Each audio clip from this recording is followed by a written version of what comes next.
Lo gak harus mikirin sesuatu yang belum terjadi, meskipun kadang lo tiba-tiba kepikiran sama hal tersebut. Dan otak lo gak dirancang buat mikirin sesuatu yang belum pasti. Ibaratnya gini, lo punya pacar, tapi lo tiba-tiba kepikiran gimana kalau misalnya pacar lo selingkuh. Dia sibuk seharian gak ngabarin lo, padahal online terus lo mikir yang enggak. Padahal itu sama sekali belum terjadi. Kalau lo terus-terusan overthinking, lo sendiri bakalan merasa capek, kesal, marah, semuanya campur aduk. Karena pikiran itu adalah kunci utamanya. Lo pernah gak sekali aja nyoba buat ngendaliin pikiran lo sendiri? Buat gak mikirin sesuatu yang belum pasti.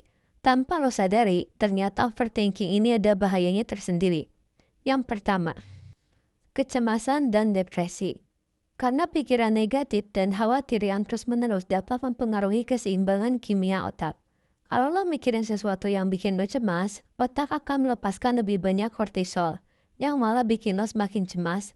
Hal ini menciptakan lingkaran umpan balik negatif yang sulit diputus.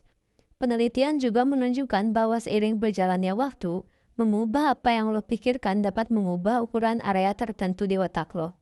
Penelitian juga menunjukkan bahwa zat kimia saraf yang dilepaskan melalui pikiran memiliki kekuatan untuk mempengaruhi gejala fisik dalam tubuh.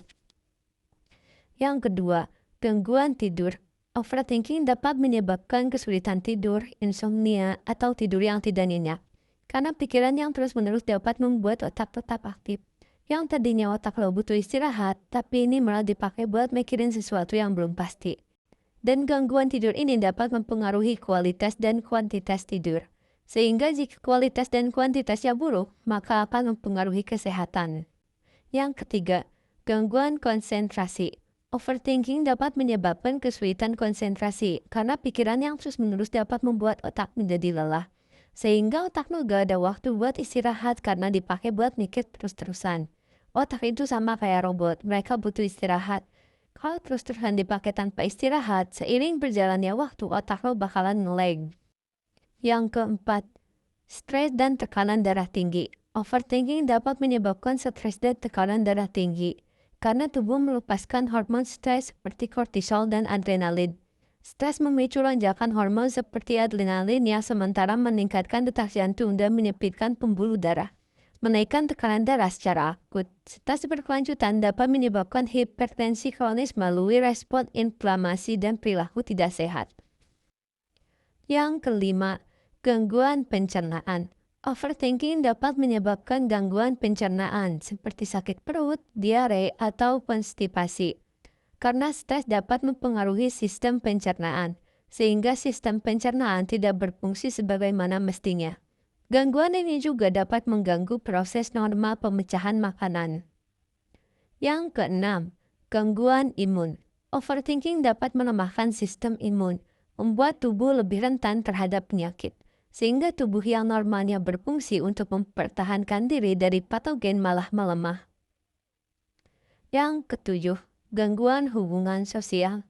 Overthinking dapat menyebabkan gangguan hubungan sosial, karena pikiran negatif dan khawatir dapat membuat seseorang mengisolasi diri, sehingga mengalami kesulitan signifikan dalam membangun dan mempertahankan koneksi interpersonal. Yang kedelapan, gangguan hubungan keluarga.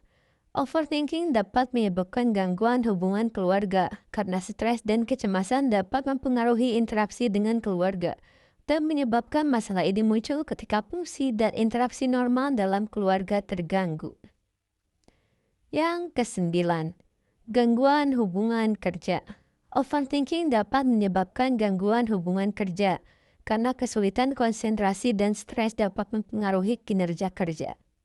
Sehingga hasilnya tidak akan maksimal dan mempengaruhi kelangsungan hidup. Yang kesepuluh, kehilangan minat.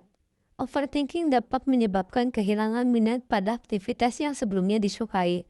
Jadinya lo malah gak tertarik lagi. Secara ilmiah ini dikenal sebagai anhedonia, suatu kondisi yang ditandai oleh ketidakmampuan untuk merasakan kesenangan atau ketertarikan pada aktivitas yang sebelumnya dianggap menyenangkan. Yang ke-11, kehilangan motivasi. Overthinking dapat menyebabkan kehilangan motivasi, karena pikiran negatif dan khawatir dapat membuat seseorang merasa tidak berdaya. Secara ilmiah dijelaskan melalui interaksi kompleks antar faktor biologis dan faktor psikologis. Ini bukan sekadar kemalasan, melainkan respon fisiologis dan mental terhadap berbagai tekanan.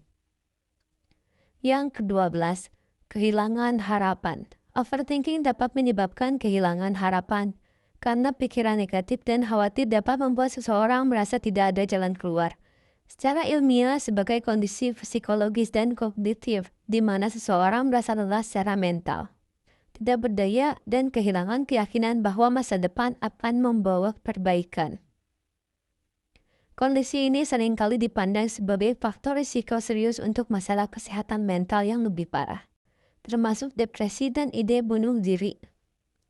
Sebenarnya gak ada yang larang lo buat overthinking, tapi lo harus bijak dalam memilih apa yang pantas lo pikirin dan enggak.